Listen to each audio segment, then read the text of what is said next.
In my lifetime, Africa will become a superpower in wealth. Africa has the resources, the ability, and the people to grow into an economic superpower. It is the richest continent already in terms of natural resources. 30% of the world's cobalt, diamonds, gold, and iron are in Africa. Africa also has huge wealth in oil. Nigeria produces more than 2.5 million barrels of oil per day. Africa already has a booming pharmaceutical industry, and huge progress is being made in fighting back against disease and infections in African countries. More and more African children are going back into school and are being provided with education and improving hygiene practices. Africa is ideally located for global dominance in trade, with close trading connections to Europe, the Middle East, and Asia. The east coast of Africa has access to the Indian Ocean, which, with the ongoing rise of the Chinese and Indian economies, could become the new centre of global trade. So the potential is already there, and the growth is already beginning. Even now, Africa is the continent in the world with the fastest economic growth. So if you're someone here today who thinks that Africa will never catch up with the rest of the world, I want to say that you will be proved wrong. With its mammoth population, massive potential, and amazing stores of resources, within your lifetime, Africa will become an economic superpower. And rising kings and queens from Africa and across the ocean, welcome back to my YouTube space. Now, today I'm diving deep into something powerful, something that the system couldn't prepare for. They didn't prepare for this, man. They did not know this is coming because we are in different generations. Right now, we have Gen Z, Gen Z. You have seen how black people, Gen Zs, how Gen Zs in Kenya, in Africa, in Ghana, they are causing trouble there. They want change. Now, white Gen Zs are giving the white system pressure. White Gen Zs are giving the West, the white supremacy pressure. Because these very children of white supremacy are waking up right now. They are seeing the lies. They are questioning the history. What they are doing right now, it is something nobody expected. Because the history they were taught, they are now going against it. Because right now they know the truth.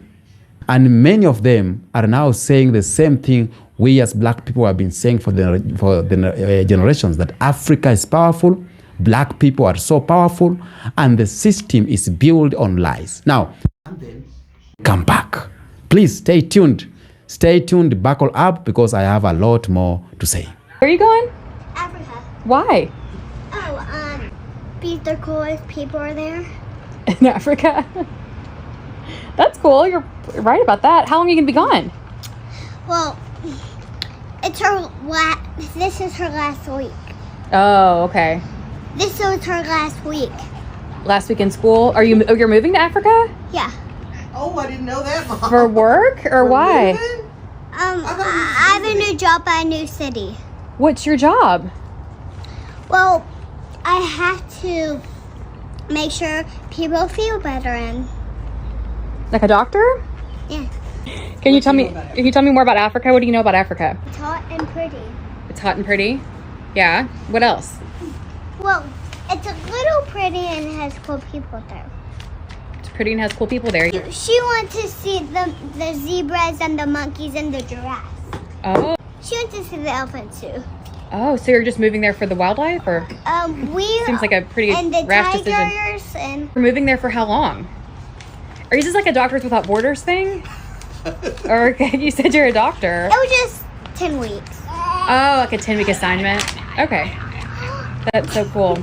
I'm 25. Do you have your passport? She thinks I'm 25. Do you have any liquids in your backpack? No. Are you sure? Okay, ma'am, you can't take that drink on a plane. But I want to tell you which, with the ongoing rise of the Chinese and Indian economies, could become the new centre of global trade. And unlike many countries in the West, including Britain, Africa is not saddled with debt. The British debt is 87% of the British GDP, while the African debt is only 9% of their GDP. All but 2 countries in Africa could pay off their debt within 1 year. So the potential is already there, and the growth is already beginning. Even now, Africa is the continent in the world with the fastest economic growth. The GDP per capita of sub-Saharan Africa is expected to rise by 800% from 2020 to 2050. Anyone who doubts that Africa can make quick economic progress like this should look at the economic history of the US. In 1977, the US economy was the same size as the African economy is today. And since then, the American economy has grown by a massive $18.419 trillion. And with Africa having more natural resources than the US, its progress in the next 40 years could be even more spectacular. Yes, I am white. Yes, I have green eyes. But no, I'm not European. I'm African. And to every white South African, especially Afrikaners, stop clinging to the West. The future hasn't been there in over 400 years. And those Afrikaners who fled in 49 thinking they'd escape Africa, they died the day they left. Their children aren't Afrikaans, they're American. Their culture, buried. Their identity, lost. You do not preserve a culture by running. You preserve a culture by evolving. If you really care about being Afrikaans, about your blood, about your identity, about your children, then your future is in African unity. Ladies and gentlemen, you need to become part of Africa's direction or you will be wiped out by history. Just like any settler who thought they could live on borrowed time. Pan-Africanism isn't just for black people. It's to anyone committed to the land, the people, and the future of Africa. The next war is already here. The war of ideas fought in our soil, over our resources, and over the direction of Africa. It's time to stop being settlers and start. And I've lost certain family members who, especially after what I've said about the refugees, they were very offended by that. And the fact that they're being offended shows how much work I have left to do. Because it shows I'm aiming in the right direction. Nice. And I think, like you've said, there's different types of content on TikTok, right? And being a person in the public eye, right, there's different types. You have a persona, like someone who sings, a rapper. They're usually liked large scale, right? Because they produce something that a lot of people resonate with, music, right?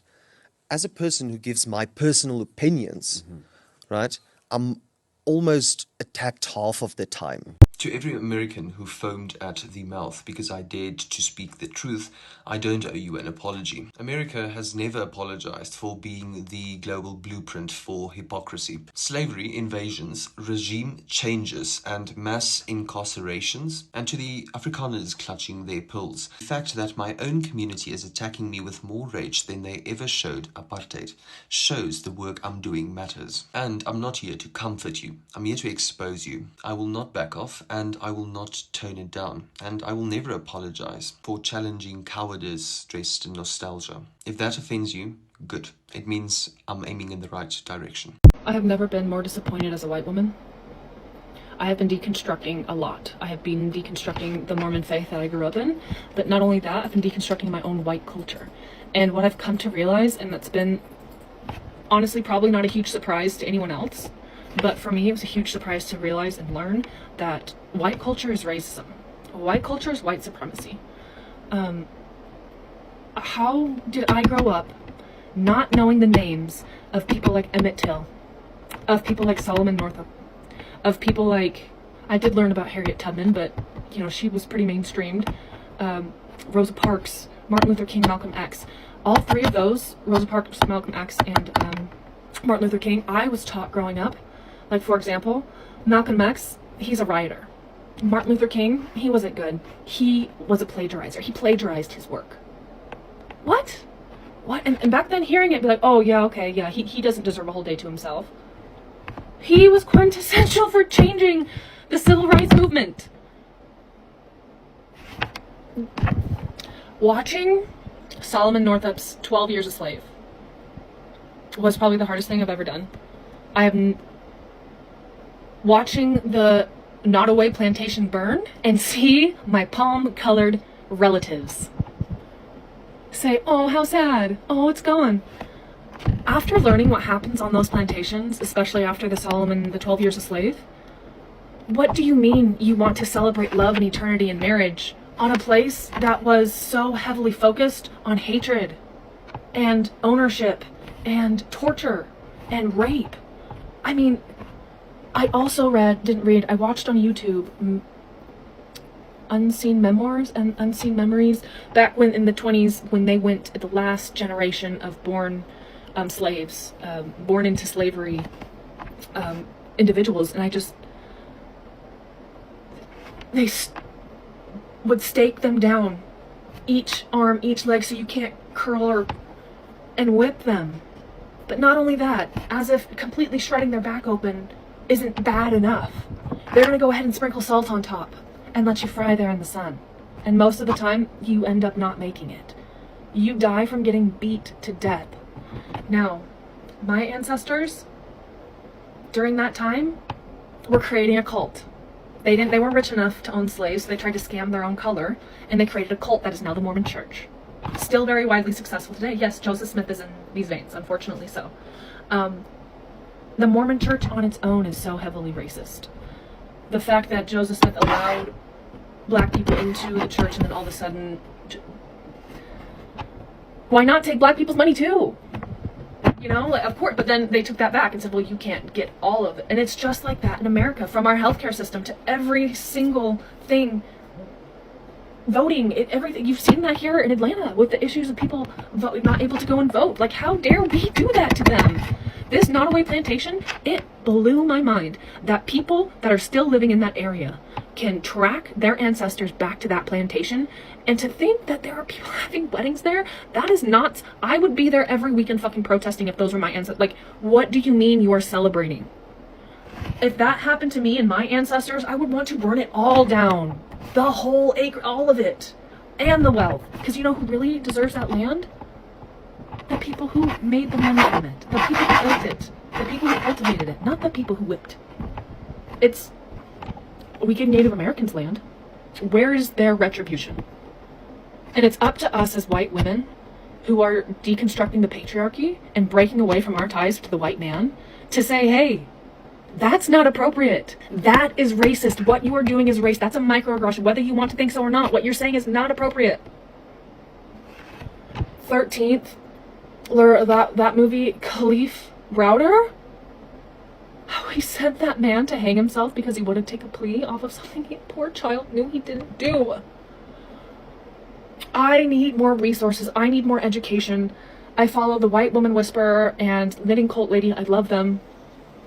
I'm deconstructing my white privilege, and I need help. I need more resources. I am so ashamed. I have so much guilt and shame when I see my people online sad that, like, Shyla Hendricks. Oh, what the fuck? What do you mean? What? Are fucking racist. White people. The only culture we have and that we know is racism and colonization. That's all we know. That's all we know. And that's so sick. It's fucking disgusting. And I hate that I'm 30 years old and just now waking. So yes, I was instantly infatuated and fascinated with Black people because I believe that they were God's favorite. God spent a little bit more time creating them and put a little bit more love into creating them. So yes, I believed they were the superior race, and going forward in life with that mentality, I just always loved Black people. I always wanted to be around them. I always just thought they were the coolest people. And I was fortunate enough to grow up in a fairly diverse area. So I had many Black friends. Most of my friends were Black or people of color. And I was very quickly exposed to Black music and Black talent. Something that my mom really instilled in me was that white people were racist. White people were jealous of Black people because they were so multifaceted and multi-talented. They could sing, they could dance, they can act, they could, make a house a home, they can cook, they can clean. Like, there's literally nothing that Black people can't do. Like, they are multifaceted, they are multi-talented. And it made sense to me as a little kid that, that was what racism was. It was jealousy. Let's be real. Racism 100% stems from jealousy and envy. And just, I think people who are racist usually have an insecurity within themselves that they have to spew this hatred onto to other people, because it just doesn't really make sense. Racism doesn't make sense in my eyes. Welcome back. We are in a time where the truth can no longer be hidden. We are in end times. We are in judgment days where the God of black people is separating lies from the truth. For decades, centuries, they taught their children that Africa was poor, that black people were broken, that the white was right always, and they raised their kids on lies, on a system built from blood, theft, and silence. But now, even their own children are standing up. The video I've just played you is one of the white kids talking about Africa, and more you have seen there. And even you, the white Gen Zs, are turning against their own system and saying that we were lied to. Africa is powerful. Black people were never what they told us. So they are waking up to know that the lies they were told, because right now, truth to be told, their children, white kids, are mingling with black kids. Despite of few who are still having their maybe different views because of their parents, most of them are singing to African tunes, to black tunes, are dancing to African dance, are doing things, are speaking the language of black people, and they're proud of it. What is happening right now is that white Gen Zs are the first generation raised with full access to the internet, social media, and global voices. They are not just reading textbooks, but they are watching. They are watching TikTokers from Kenya. They are listening to podcasts from Jamaica, from Ghana, scrolling tweets, threads from black historians. They are seeing the truth in a raw and unfiltered manner. They are hearing about Timbuktu, the African university older than Oxford.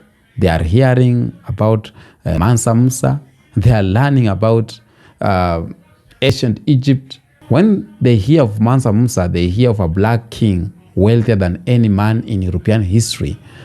And they are starting to ask a question, why did our parents lie to us about the richness? They say Africa is poor. Why is Mansa Musa from Africa? They are discovering that Africa had civilization long even before Europe even had running water. Now, when they hear this story and they read this one, they ask questions. They ask questions. Right now, they are asking, why didn't we learn this in school? Why did they tell us we saved Africa when it was Europe that stole from it? They are asking why they fear black culture when they imitate it every day. White Gen Zs are not blind. They see the patterns. They see the lies. They are putting the pieces together, and what they are finding is shaking the system that is raising them. We have been telling the world Africa is not weak. Every time. Black people are not broken. The system is the lie. And now they are seeing what we meant. Even white youths are traveling to Africa, documenting the skyscrapers in Kenya, here in Nairobi, learning about Ghana, year of return, seeing the history, the power, the future. They are traveling. I see their vlogs every now and then. I see their vlogs. I hear them starting to say that Africa isn't just the third world. Africa is the first stolen. And when the youths say that loud, white supremacy shakes, because it never expected its own children to reject the lies. You see, white supremacy always survives. White supremacy always survives through silence. They always survive through ignorance. They always survive through control of the history. It relies on generation believing that whiteness means truth, that blackness means chaos. But white Gen Zs right now is showing they don't believe in that anymore. Right now, I've seen a lot of them. They are standing with black people. They are standing with Africa. They are calling out colonization. They are learning about the real Africa, not the propaganda version, not the charity commercial version. Now, the real Africa, the Africa with culture, they are learning about the Africa with genius, the Africa with power. Now, do you know that is a threat, by the way? That is a threat. Not that black people are loud, not that Africa is rising, but that even white youths aren't defending the system itself. They are not defending the system anymore. From the video I've played you could see. Why don't you think that conservative parents are panicking Why do you think they are banning books and rewriting history? Because the kids are questioning everything. So they need to rewrite history. They need to ban the books that speaks correctly at the reality and truth about black people. That's why they are trying to erase Harriet Tubman. That's why they are trying to erase what Marcus Garvey said. They are banning books because those books are talking the truth. But when these books land to the hands of the white Gen Zs, of the white youths, boom, everything scatter. All your enemies are suffering. They scatter. That's why they are trying to rewrite history. That's why they are trying to whitewash history. So I had some of the kids are asking questions. Why did we learn about Rome but not about Mali? Why do we learn about the Holocaust but not King Leopold in Congo? Why did we memorize European kings but never heard about Queen Zinga, heard about Queen the Shaka Zulu or the Moors? Now, because truth is the weapon and Gen Z just found the trigger. Now, for us black people, for Africans, for black Americans, for Afro-Caribbeans and the entire diaspora, this is a powerful moment because we have been carrying this truth for generations and we have been gaslighted, mocked, punished, but we kept the fire alive. And now, even those raised in the house of the lies are stepping outside and saying that we were wrong. Black people were always right. Now, let me say this again.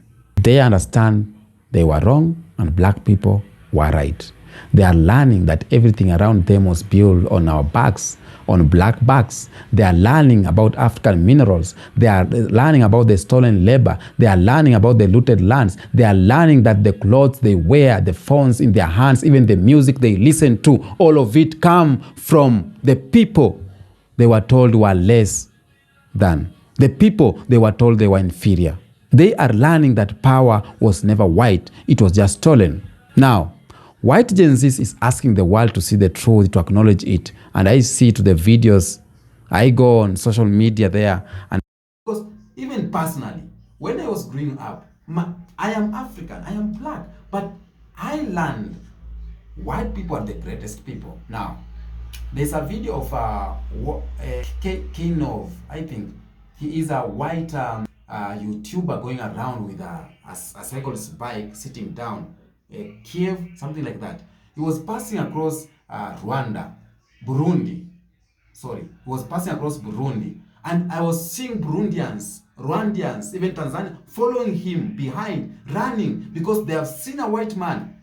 That picture tells us that we believe that white people are the superior. We believe that the Westerns are the superior. Whenever we see a white man, he was in Tanzania, and one Tanzania was telling him, give me something, give me money. And this white YouTuber was like, he was passing through Tanzania and someone was telling him to give me money. And he was shocked because personally I was shocked too. Tanzania is very rich. And this white YouTuber has passed all these countries. He's using money. He don't have anything. And you are the one who's supposed to offer him something to eat. When he passed on Tanzania, you are in Rwanda or Burundi, you are the one who's supposed to offer this white man bananas because we have a lot of food. But this mentality that when we see white people, we see money, we see cash. That is what is killing us Africans. Now, this message I'm going to say is to all black people. The world is watching and the world is listening, and we are waking up. Even the children of the colonizer are now standing beside the colonized. Even the descendants of the oppressors are now rejecting oppression. We don't need to fail ourselves. We need to go with the version that is in right now. We need to stand firm and tall. To the white Gen Zs who are watching this video, if you are sincere in your journey, we hear you. I know we don't need saviors, but we welcome truth tellers. If you're really about change, then keep learning, keep listening, and most importantly, use your voice to challenge the system that benefits you. Because at the end of the day, you are still benefiting from your whiteness. It's called white privilege. If you are ready not to benefit from the white privilege, talk about reparations, talk about everything. Expose the lies, speak in your schools, challenge your families, disrupt the silence, because that's how truth grows. To my family who are watching this video, and my African family, specifically my African family, remember that we are the origin, we are the foundation, we are the mothers and fathers of civilization. Don't fail yourself. Even their children are saying it loud. Let that strengthen you. Let that remind you of who you are. Let that push you to build, to rise, and to unite. White supremacy thought it had time. It thought it had control, but it didn't count on this, that even their own children would choose truth over tradition. And now the system is scared, very much scared, because truth has no master and truth will always rise. So thank you so much for watching my video. Thank you for standing with the truth. Thank you so much for being part of the awakening. Africa is rising and black people are rising. It's called Black Global Awakening. Tell me what you think on the comment section about this video. Until next episode, peace out.